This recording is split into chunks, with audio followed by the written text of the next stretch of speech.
একবার লন্ডনে এক গাড়িতে আমি যাচ্ছি, রাত 2:30, রেড সিগন্যাল চলছে, ড্রাইভার গাড়ি থামায় দিয়েছে, রাস্তার গাড়ি নেই। আমি বললাম গাড়ি তো আর নাই, আপনি তো যেতে পারেন। ড্রাইভারকে বললাম, বললো না উপায় নেই। কেন উপায় নেই?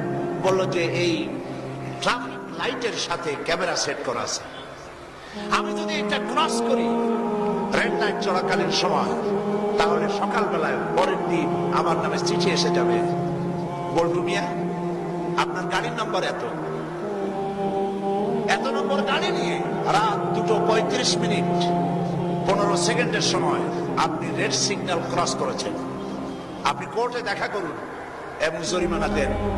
যদি না যাওয়া হয় লাইসেন্স ক্যান্সেল হয়ে যাবে।